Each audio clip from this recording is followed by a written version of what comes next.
It's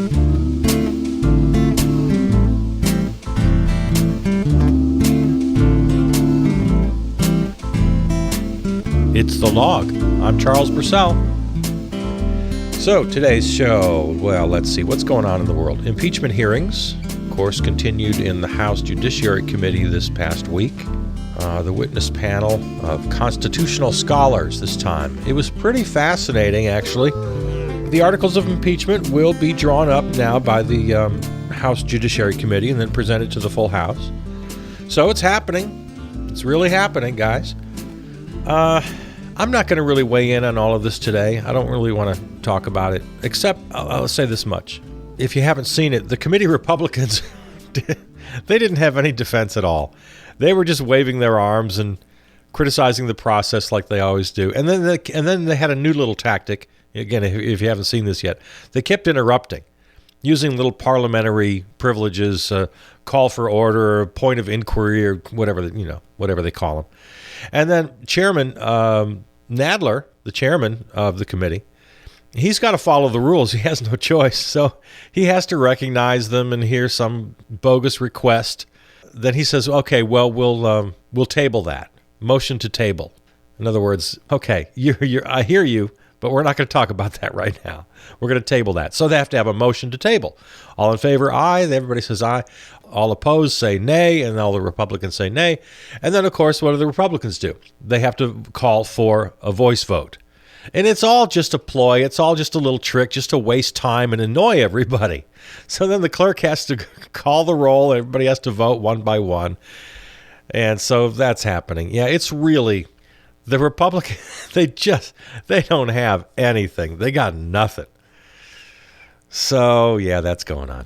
As for the testimony itself, it was really pretty interesting, pretty good lesson on what exactly impeachment is. We all think we know, but, you hear constitutional scholars and you learn something. They're pretty good. So exactly what impeachment is, how it works, how it applies to this particular case, so I recommend it.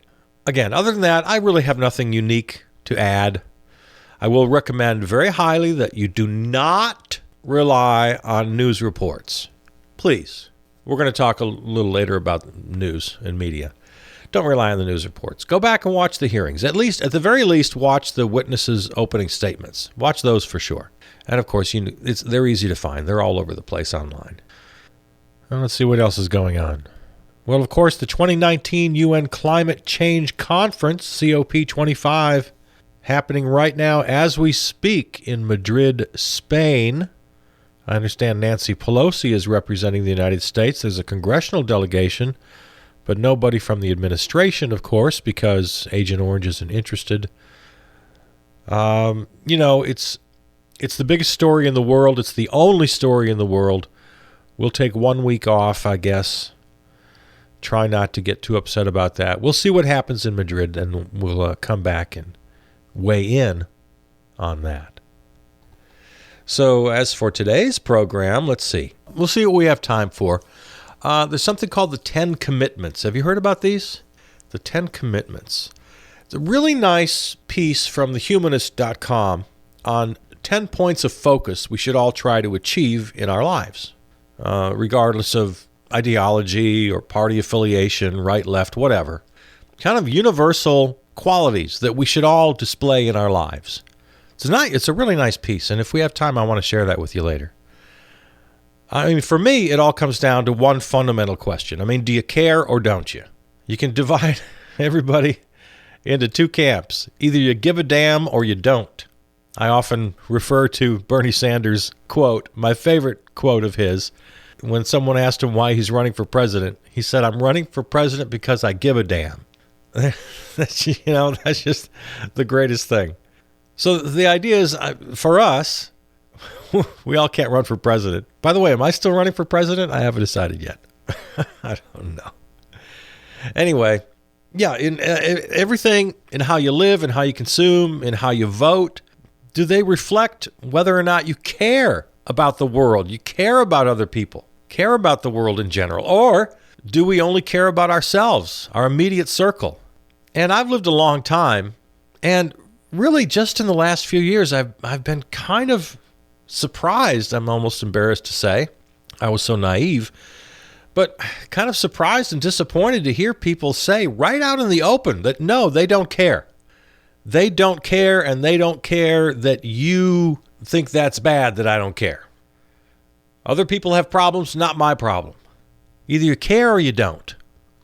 It's not right-left anymore. It's not liberal-conservative. It's people who care and people who don't. And the people who don't are being very vocal about it lately. So, anyway, let's explore that further. What else is on the program today? Oh, this I want to talk about for sure. We're gonna start with this. There's this great thing out there called Media Bias Chart. I'll bet you've seen it in your social feed. You've probably seen this maybe just in passing, but if you haven't really stopped and studied it, it's really pretty great. Someone's put together this very useful chart. It maps out all the major news outlets for where they would rank in regard to accuracy and ideology, whether they're right and left and whether they're fact-based or garbage. Great little kind of grid 4-quadrant chart. So let's do a little media criticism today, a little media analysis using this so-called media bias chart. It's really good. So that's what's up for today. Let's start, though, with this. All love and good thoughts going today to President Jimmy Carter. Back in the hospital this week, a urinary tract infection this time. He's been in and out of the hospital a few times recently. Took a couple of falls, fractured his pelvis, I think, at one point. Had to go back in for some pressure on his brain, some swelling due to the recent falls. So, yeah, Jimmy Carter, 95 years old, still getting it done, but ailing a bit, in and out of the hospital a few times. And we love the guy. We love Jimmy Carter. I've often talked about how 1980 was such a huge turning point in this country when voters decided to reject Jimmy Carter and embrace Ronald Reagan, and that pretty much has defined us ever since. Less respect for the truth, much more emphasis on being great, being at the top of the hill, being the shining city, making America great again, trickle-down economics, greed is good, all of that. For all of our shortcomings and idiosyncrasies and foibles that we displayed through the 50s, 60s, and 70s, the whole post-war era, yeah, we screwed up in a lot of ways. We're always screwing up. But, the hippies kind of had it right all along. We got to love each other. We got to put less emphasis on money and greed and things. That was all good. Of course, they lost their way. The boomers really lost their way. But at least through the 50s, 60s, and 70s, there were advances in civil rights, in women's rights. The environmental movement had its birth in that era. It was good to be a kid. We all felt some optimism. We had it in our bones that progress was a thing.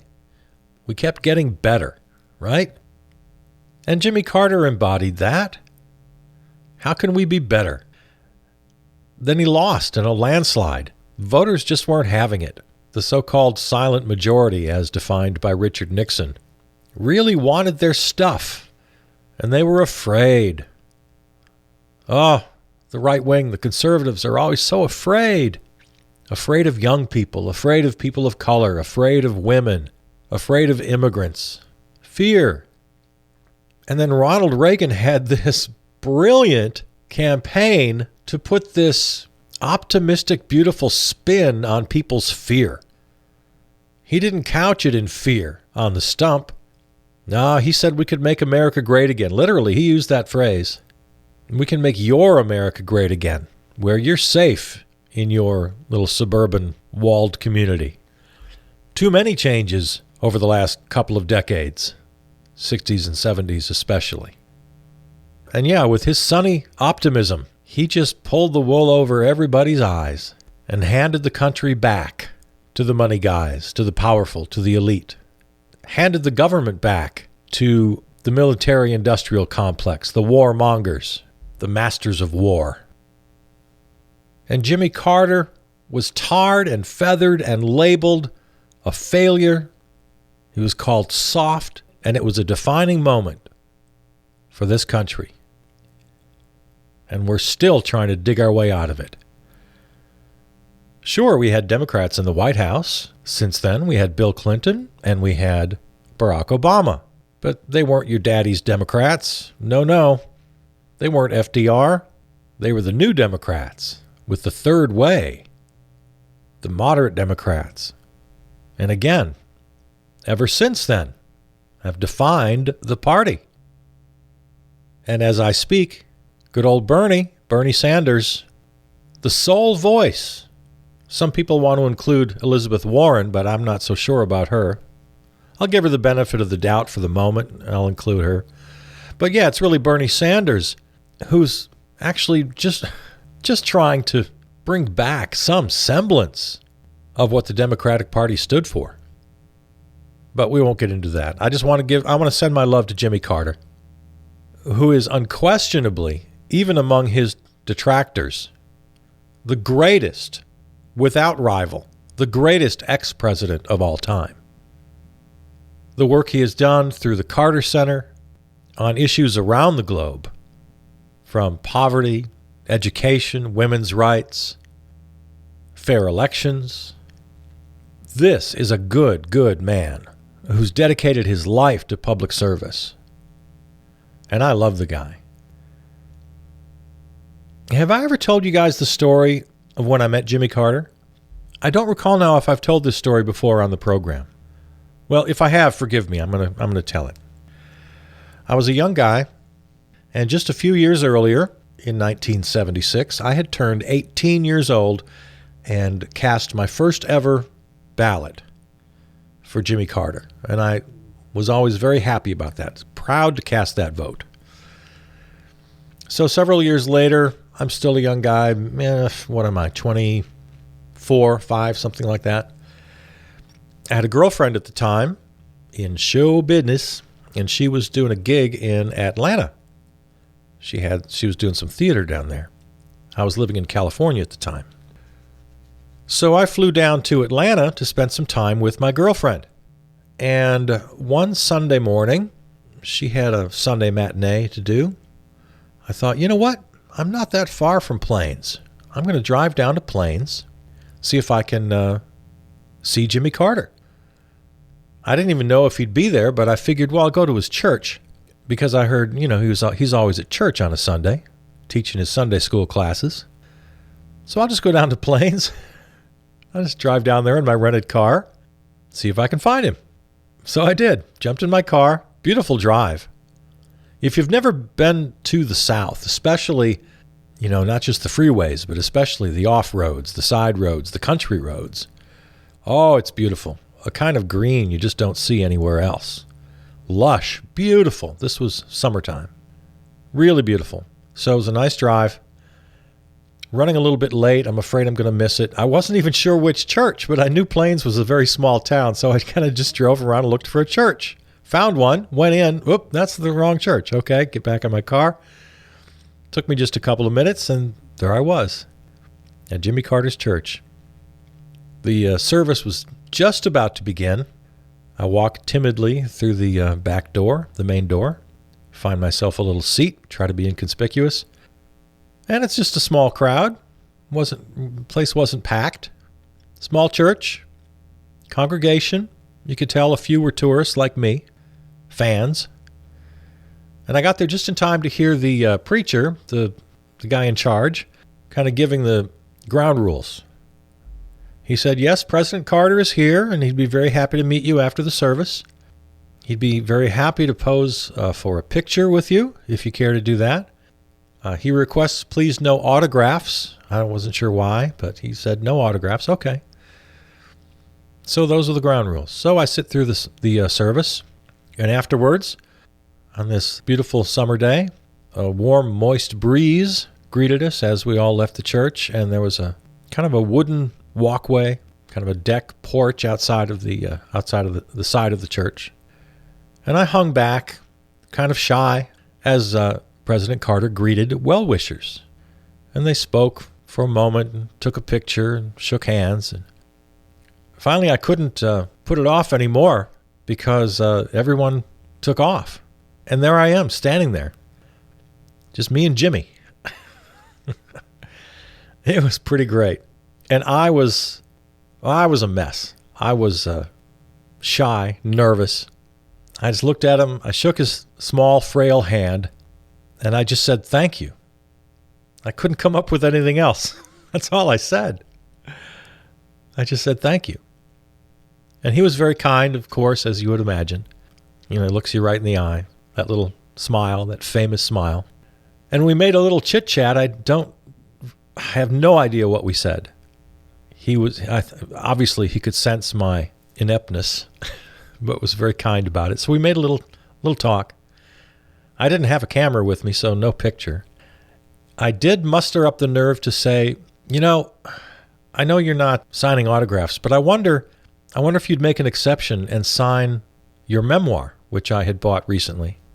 And I brought it to Atlanta with me with this idea in mind that I might get a chance to meet him. So he said, "Sure, I'll sign the book. I'll autograph your book." And I said, "It's really not my book. It's my mother's. I gave it to her as a gift because she was a big fan of yours, and as am I. So would you sign it for my mother?" He said, "Sure." And it was only then that I realized I had left the book in my car. And, oh, no. Oh, I'm sorry. I left it in my car. I'll go get it. And then he does an amazing thing. Jimmy Carter looks at me and says, "Well, I'll walk with you." So there's no parking lot. It's just all grass. We're all parked on the grass. And I was one of the last ones to arrive, the last one to arrive, so I'm at the far end of this little grassy area where people had parked. So we had a good, at least 20, 30 yards to walk. And we walked to the car. Again, chit-chat that I have no memory of at all. I don't remember what we talked about. Just me and Jimmy Carter. I get the book out of the car. He signs it for me, wishes me well. I thank him again. And he turns and walks back to the church. And I just stood there in a moment that I knew would be with me for the rest of my life. And I watched him walk back to the church. And it was only then that I noticed the Secret Service agents at various locations. Of course, they'd been with us the whole time, but I never noticed. So he walked back in the church. I got back in my car, feeling a bit lightheaded about the whole thing. Yeah, I had met my hero. And not only that, I got to have a real moment with him. And I got to thank him. So I love Jimmy Carter, and I mourn the years that this country has spent disrespecting him and all of those who prefer Reagan country over Carter country. We'll find our way again. And President Carter is still with us. Again, he's ailing a bit. He's in and out of the hospital. He's an old guy. But I hope you'll join me in wishing him the very best.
It's The Log.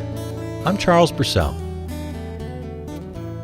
I'll bet you've seen this chart the media bias chart. Have you seen this in your feed, whether Facebook or Twitter or wherever you get your stuff? It's not bad. It's really not bad. If you haven't seen it, it's a very comprehensive chart that maps all of the major media outlets in respect to how far left or how far right they are on the political spectrum, whether liberal or conservative. So that's the horizontal line that they're mapped on. And then the vertical line to create this grid is accuracy. So at the very top, original fact reporting, accurate as they can be. And at the very bottom, then, no real fact reporting, just garbage, contains inaccurate, fabricated information, nonsense, damaging to public discourse is the way they put it. So that's the bottom end. So left, right, liberal, conservative, then up, down, total bias, nonsense versus solid information. So it's really, really good. So picture this graph here. We got 4 quadrants right at the top center. By the way, let me tell you first, if you're interested, if you've seen this before, you don't know who it's from, a woman by the name of Vanessa Otero designed the chart. She is the founder of something called Ad Fontes Media, kind of a media watchdog kind of a thing. And she's put together a really nice, useful chart here. So good for her. And I've looked it over. There have been several versions. She updates it every once in a while just to make it more complete or accurate, add some other outlets. And I've looked this over. It's a couple of different iterations over the years, and I have very little criticism of this. It's a pretty good chart. Let's use this opportunity also to recommend some media for you. I know you're always looking for media. I have people ask me all the time, well, what media do you take in? Who do you trust? Who do you go to? Right at the top, mainstream, minimal partisan bias, original fact reporting. There you'll find the AP, Associated Press, and Reuters. You really can't go wrong with AP and Reuters. Straight fact reporting. No bias at all to be found. Then right up there with them is something called, and I have to confess, I don't know what this is. AFP. What is AFP? Yeah, let's look it up. AFP News Agency. I guess I don't know what this is. Top news and features from AFP's reporters around the world. Okay, I'm going to have to check out AFP. I guess I wasn't aware of this. I probably should have been. AFP, of course, you can just like them on Facebook or follow them on Twitter. Easy enough. AFP, okay. Let's see, who else is right up there? Bloomberg News. Yep, I've found that to be true.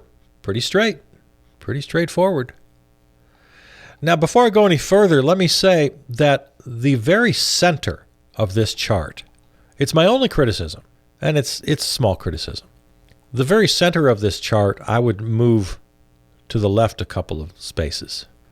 In other words, AP, Reuters, Bloomberg, and now this AFP I find. And then the networks, ABC, NBC, and CBS, they're kind of up there too on this chart.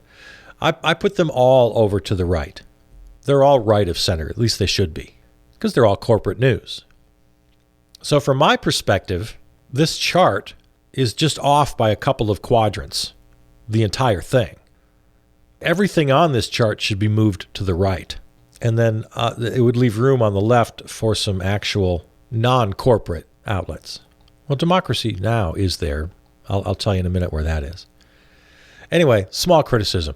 Relative to each other, it's still accurate. It's kind of like when Chuck and Chucky and I did our own analysis and review of the Democratic candidates. We were judging them on a limited scale. We weren't judging them on a universal scale. We were only judging them and ranking them within that universe that is the Democratic Party, which of course is very limited to the potential overall spectrum of political thought, which can go much further left, and that's where I am. I'm way over there, right? So it's still good relative. They're relative to each other. It still makes sense. Okay. Do I make sense? Do you understand what I'm saying? All right, let's continue. Now, as we go down, instead of original fact reporting, now it's just fact reporting. In other words, they're not really going out and getting their own stuff. They're kind of reporting what other people are saying, but it's still factual. And now you've got on the left side or liberal side of the quadrant, you got NPR, Politico, Axios, BBC, New York Times, Washington Post, and The Guardian. All news outlets that I use. They're all good. They're all fine. This chart has them a little bit to the left. I'd put them kind of dead center. Again, I'd move them over one quadrant, but I've been through all that.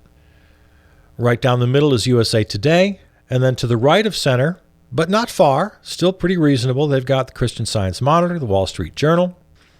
Now, I always have to explain the Wall Street Journal to people. It's a great news outlet. It really is. Their editorial board is very conservative. Old line money conservative, right? So you have to know that. But their reporting is excellent. And then, interestingly, they have The Hill. I'm not a big fan. They're a little further over to the right. They're now working their way well into the conservative side. Now, here's a good example of The Hill. Factual reporting, yes. But just this week, I saw their headline on the Senate Intelligence Committee report, which came out this week. But a couple of days prior to the committee's report was a report from the Republicans on that committee, what they called a prequel report. And they wanted to get their side in, and it was completely screwy and skewed and said that Trump did absolutely nothing wrong, and it was all the talking points. And they went after all of the witnesses to disparage all the witnesses in the impeachment hearings. So the Hill reported on this Republican prequel report, and they reported it factually, but the headline just said, Senate Intel report finds Trump did nothing wrong. I mean, that was their headline. Factual? Yeah, it is a Senate Intel report, but it's not the Senate Intel report. It's the Republicans, and it's their lying, and it's their spinning. And I don't care how honestly you put it in the text of the copy, that headline was really misleading. So I've found that to be one example of many where the Hill, I put further to the right, and I would put them further down as well. That was really misleading. Okay, so now we're getting down to Time Magazine. They're kind of down the center. The Economist, just a little to the right. Now we're moving down the chart. Now we're going down from original fact reporting to just more kind of analysis, complex analysis. And as we move to the left and right, now they're really starting to skew liberal and skew conservative, but they're still generally reputable. And that's where they put The Hill and just kind of making that National Review and the Weekly Standard. Okay, I'm okay with that. And Reason.com. They've kind of got them there. I'll go along with that. Again, I have very little argument with this chart. I think it's really nicely done, and you should find it and look at it. Now, I mentioned Democracy Now! A second ago. Okay, Democracy Now!, they have much further to the left. Now it's what they call hyper-partisan liberal, expressly promotes views. Okay? But they are still fact reporting and doing complex analysis. So there's no dishonesty here. That's where they put Democracy Now! And Jacobin, am I pronouncing that right? Jacobin, if you're not familiar with that. That's something I found useful. That's where we also find The Nation magazine, The Atlantic, and The Intercept, The New Yorker, and The Week. Moving down from complex analysis to simply analysis, now you have Slate, Vox, and Daily Beast. So according to this chart, highly partisan, liberal, but not really giving you news, just giving you analysis. Nothing much matches on the right. I've already mentioned National Review and Weekly Standard and Reason.com. That's kind of the closest match you get on the right. Again, fair again. And I really do check out all of these sources. And I've said many times, I think it is perfectly reasonable for an individual reporter or a news outlet to show its stripes, to show its so-called bias. I don't call it bias, I call it point of view. As long as you're reporting honestly and you're giving actual analysis, you're not making crap up, I have a lot of respect for that. So I have respect for National Review, Weekly Standard, and Reason.com on the right. I disagree with them, but I think they're doing a fine service. I have no problem with them expressly promoting views. No trouble. Now we're going further down, and we're about middle of the road. We're almost, as I said, the bottom is labeled as nonsense, damaging to public discourse, contains inaccurate, fabricated information. That's the bottom. When we're about halfway there. And now you're going to find, and this is a reason I love this chart. I agree. MSNBC is about halfway down that chart, about halfway down to nonsense. And I agree. No original reporting, really. It's all opinion. It's all persuasion. MSNBC is something you never, ever want to watch. Please don't watch MSNBC. Right next to MSNBC, but a little further to the center, is CNN. Vanessa Otero, the creator of this chart, put CNN just left of center and about halfway down to nonsense. And I agree. Chuck and Chucky and I were talking recently about different media we partake in, and I said then, and I'll repeat over and over, please don't watch CNN. Please don't watch MSNBC. Obviously don't watch Fox.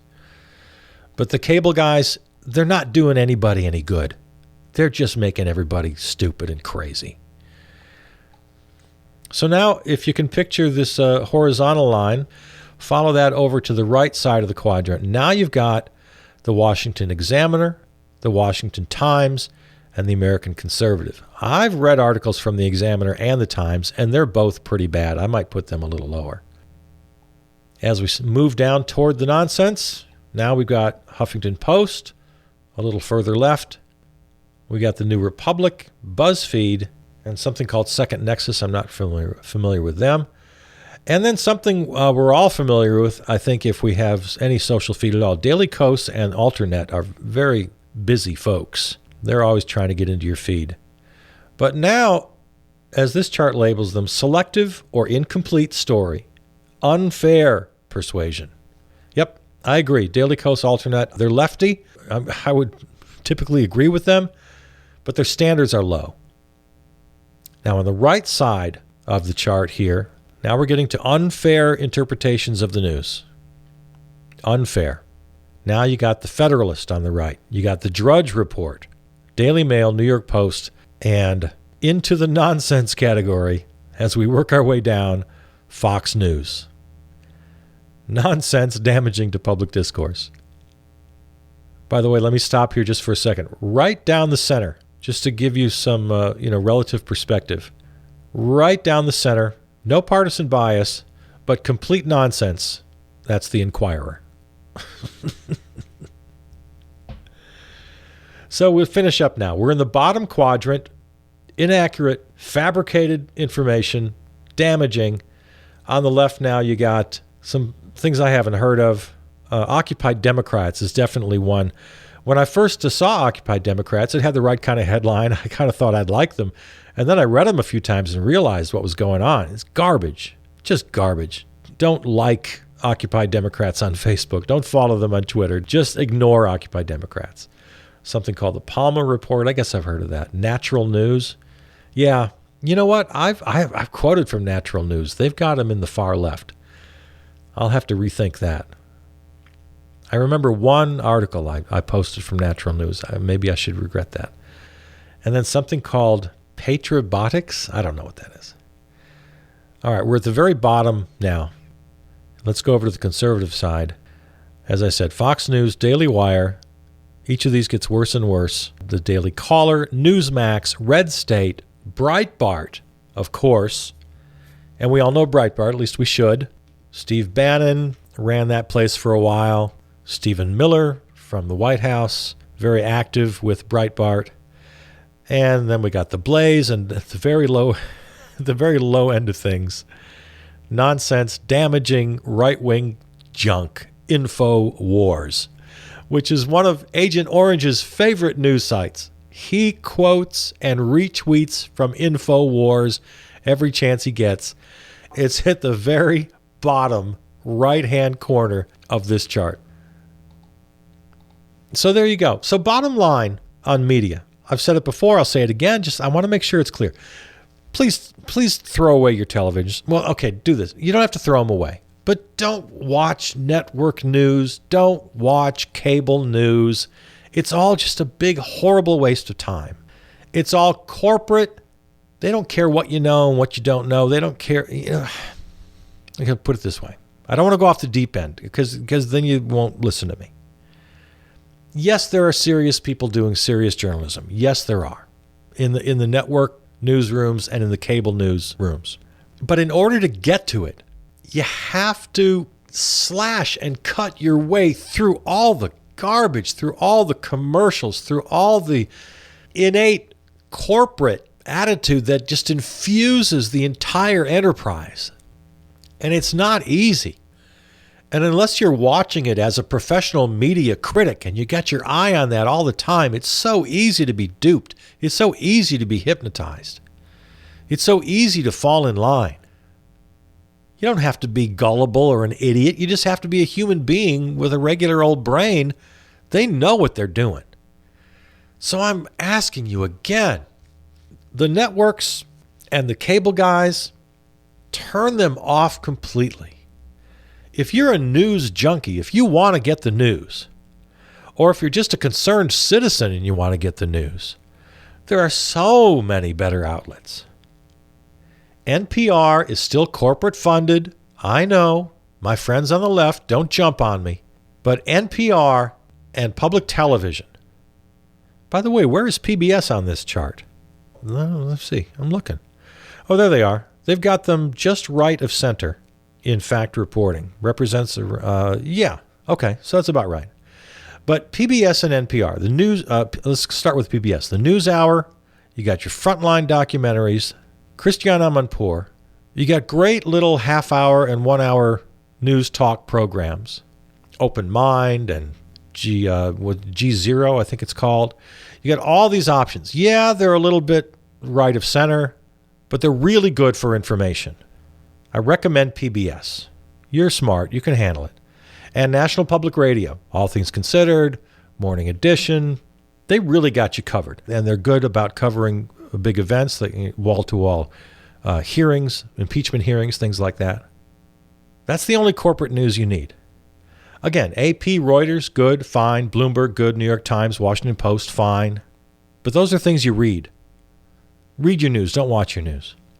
If you're going to watch, a little PBS will get you everything you need. You don't need the cable guys to know what's going on. Democracy Now!, I can't recommend highly enough. Great reporting, great analysis, a world view. They're not stuck in their little games that the networks play. Parochial, inside Washington politics, meet the press, Chuck Todd kind of garbage. You don't want to watch that stuff, you guys. Please, I'm begging you. So, yeah, leaning liberal, but completely fair. Good analysis, good reporting. Jacobin, The Nation, Atlantic, Slate, Intercept, Daily Beast. These are good. I recommend them. But I recommend reading your news and not watching it. Read or listen. Don't watch this stuff. Oh, my goodness. So there you go. There's the chart. Thanks again to Vanessa Otero, founder of Adfontes Media, who came up with that. If you haven't seen it, just search Media Bias Chart. It'll pop right up. Vanessa Otero. Good for her. All right. Go get the news.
It's The Log. I'm Charles Purcell.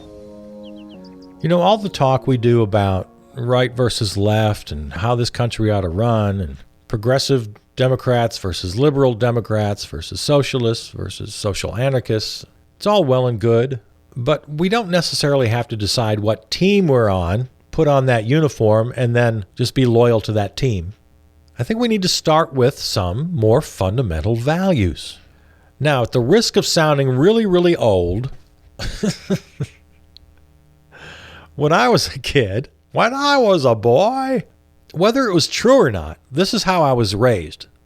My understanding was that however conservative you were or however liberal you were, we all wanted the same thing. We wanted people to be happy. We wanted people not to be poor. We wanted the environment to be safe and healthy. We wanted people to be safe and healthy. We wanted the best for everyone. It's just that conservatives had a different view on how to get there than the liberals had. Now, they had very different views, don't get me wrong. Of course they did.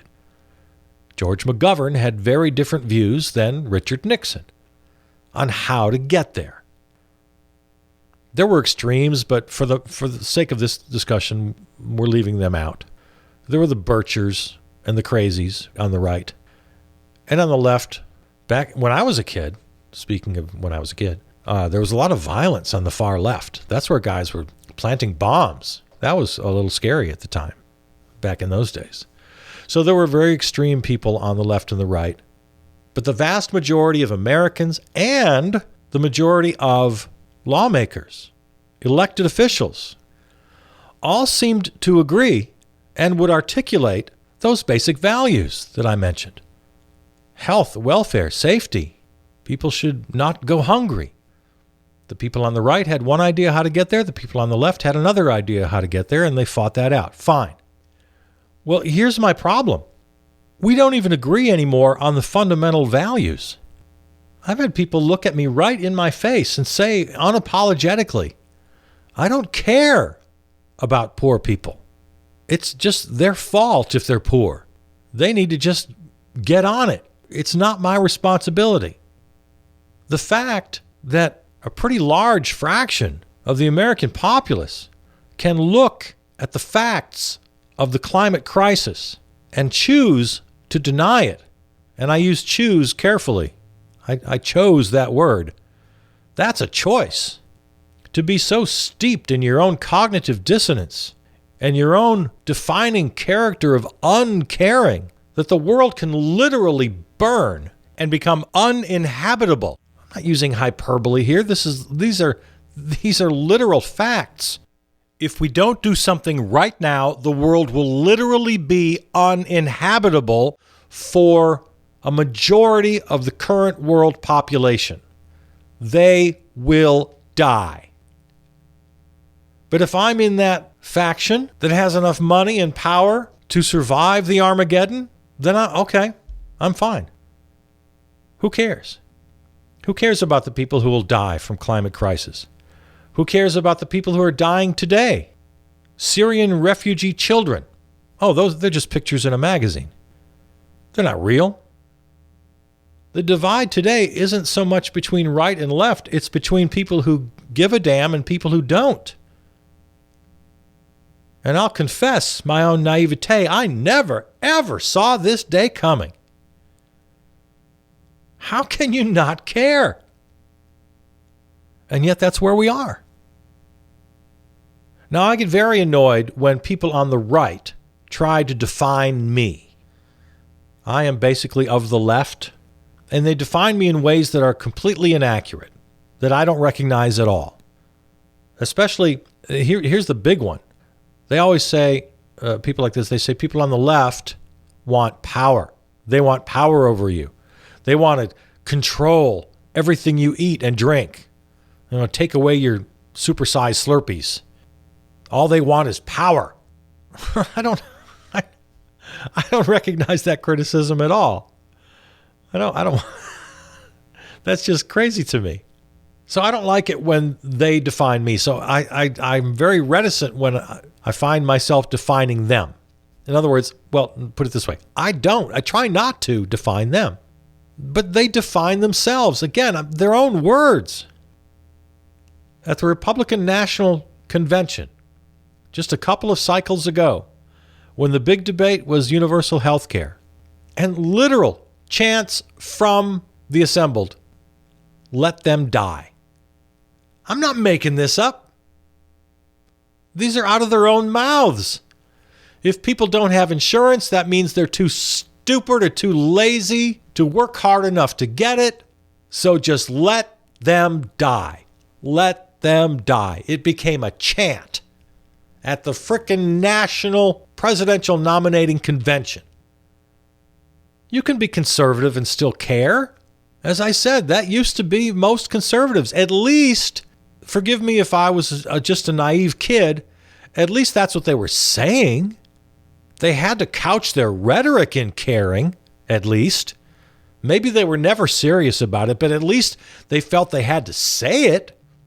Back in the day, if you'd watch, 20, 30 years ago, if you'd watch a Republican convention, they were saying wonderful things about how they wanted the best for everyone and how we can lift all boats. Well, lift all boats, that was a Kennedy thing. But yeah, they took that.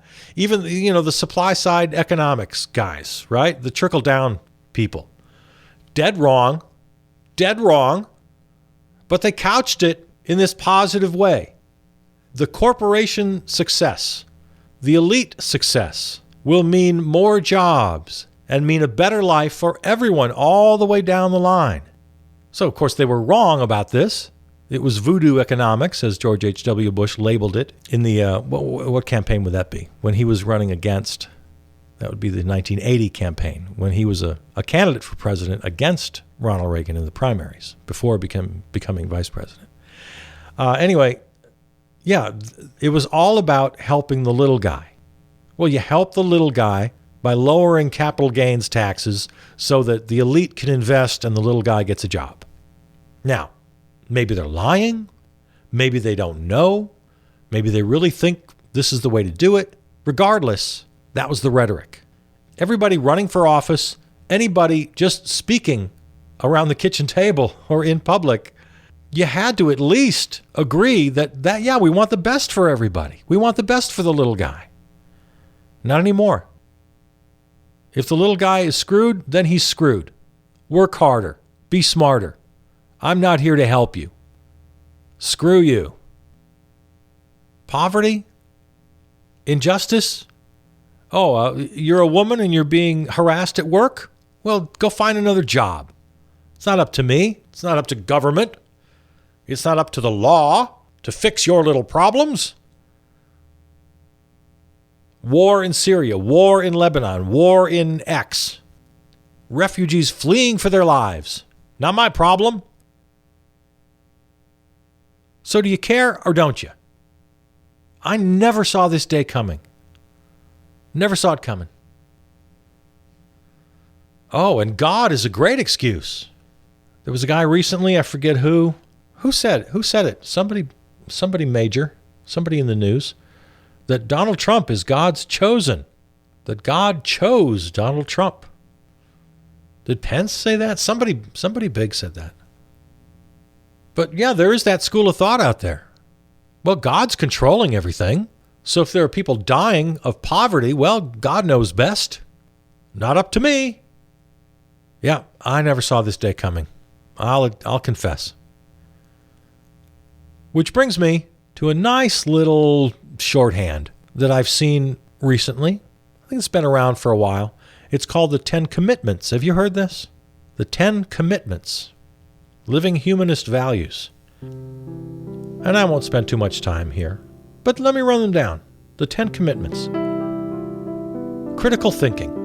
As we are each bombarded with a constant stream of information, it can become challenging to decide what is accurate and true. Thinking critically allows us to make sense of all this information and reason our way to good judgments and effective solutions to the problems we face while rigorously avoiding pitfalls like rationalization, conformity, and stereotyping. Yeah, critical thinking. There it is, number 1. I'm with you. By the way, let me give credit here. It's thehumanist.com, and Kristen Wintermute is the author. The 10 Commitments. Next, ethical development. The key to understanding ethical development is acknowledging that nobody is perfect or has all the answers. Ethical development is a never-ending process that requires constant reflection and evaluation of our personal choices and the consequences they have on others. Fairness, cooperation, and sharing are among the first moral issues we encounter in our ethical development as human beings and are often embraced intuitively. But each new day carries with it new challenges and new moral dilemmas. We should continually adapt and rebuild our moral frameworks with the goal of becoming ever better human beings. None of this is right or left. None of it. Next, peace and social justice.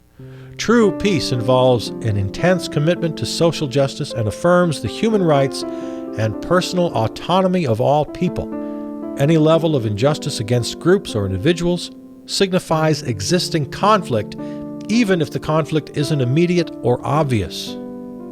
We attain peace only by consistently responding to injustice through thoughtful conflict resolution that aims to repair harms and ensure a fair and equitable society moving forward.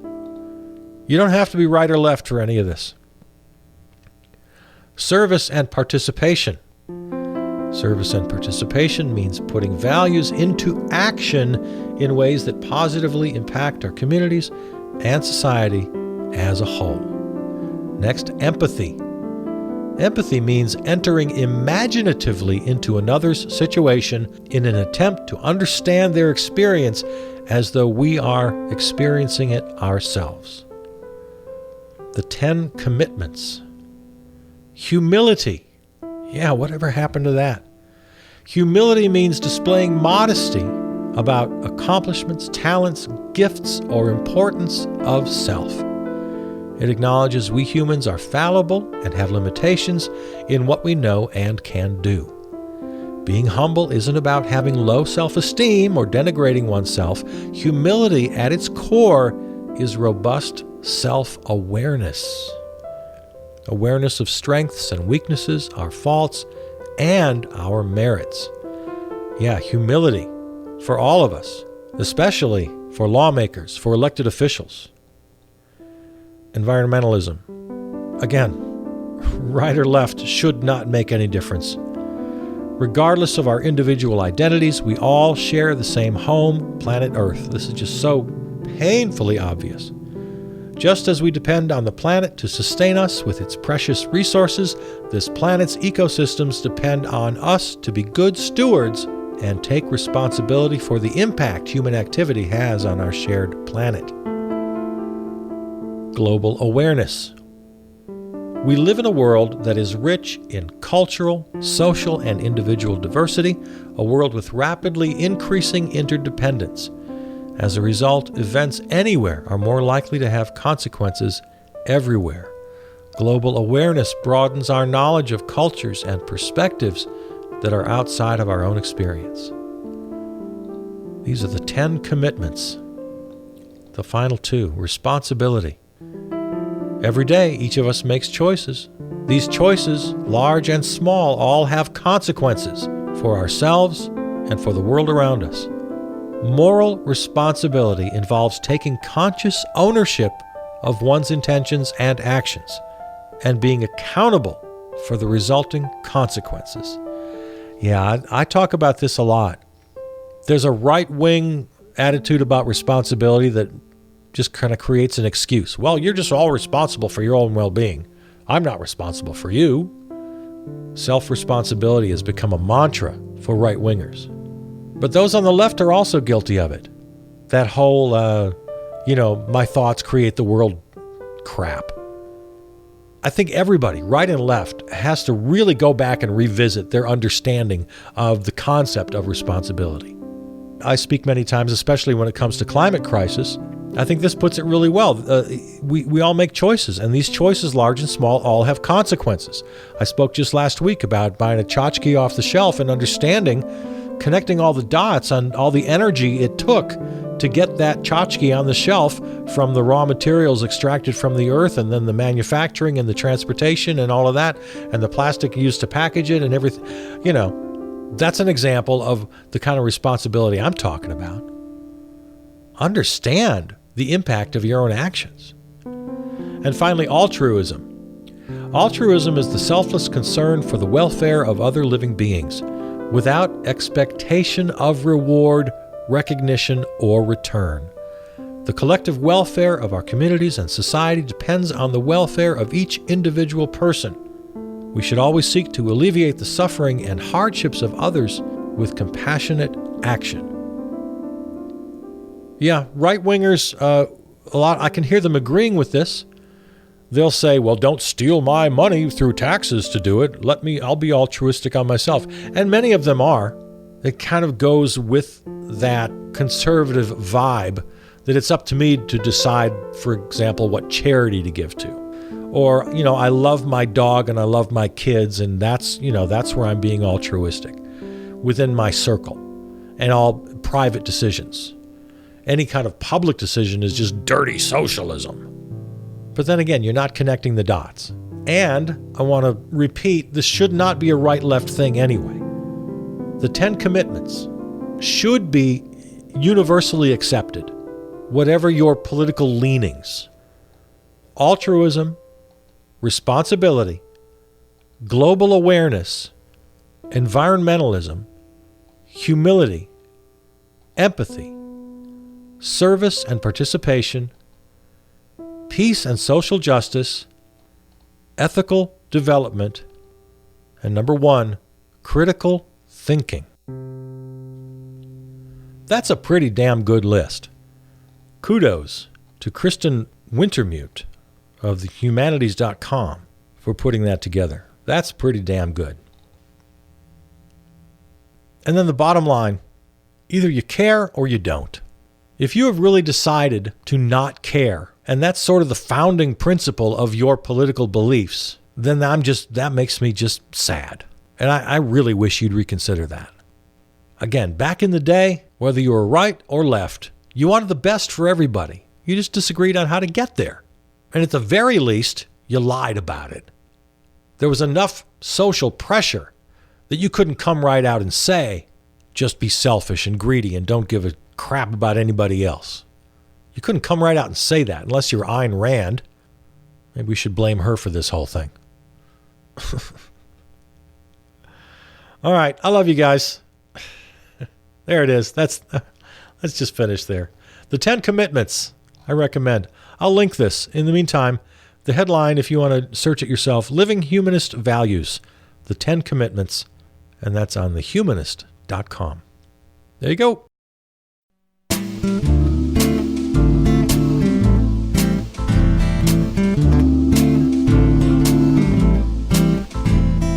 This episode of The Log is available right now wherever you find your podcasts, including Apple Podcasts, iHeart, YouTube, and the podcast source. Enter Charles Burcell Presents in the search window. Or best yet, go to charlesburcell.com. There you'll find this and all the other series in the podcast family. Follow, comment, and contact me on Facebook and Twitter. Thanks to our flagship terrestrial station, River West Radio, riverwestradio.com. Theme music composed and performed by Peter Donalds. From the New Arts and Media Studios in Milwaukee, I'm Charles Burcell.